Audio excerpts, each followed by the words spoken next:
Hi, I'm Lisa, Reinventing Indulgence, and today is about you are what you think.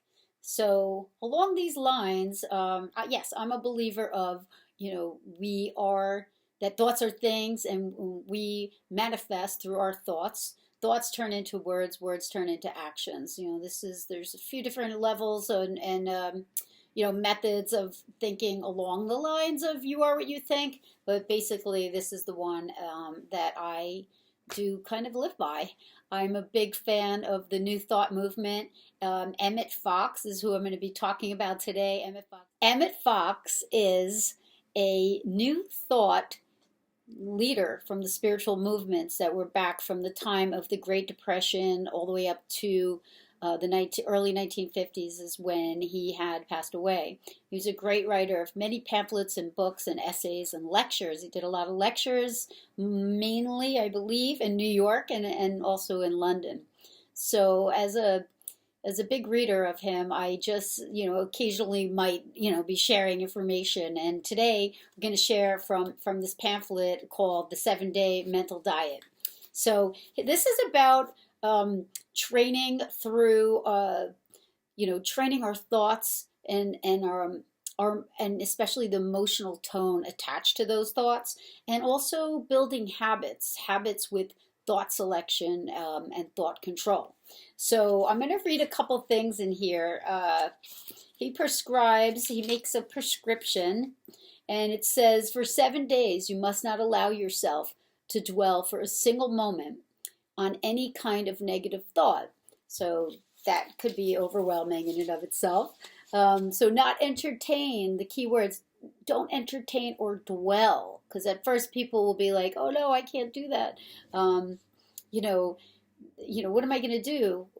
I have work people and family and just every day going outside. Like, how can I do some of these things? Because this is what he says.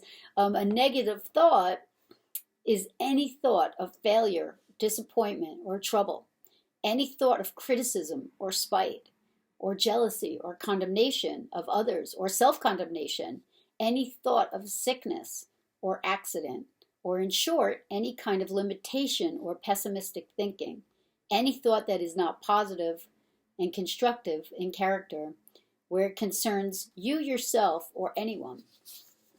So some people might find that that's a big to do. Like, well, maybe I need to go up to the mountains and get secluded from everybody, and then maybe I could do this 7-day mental diet. I know that was my response, but it's not about that. It's not it's challenging. Absolutely, this is absolutely challenging, but it can be done, and I'm certainly willing to take on the challenge and to do this as a journey.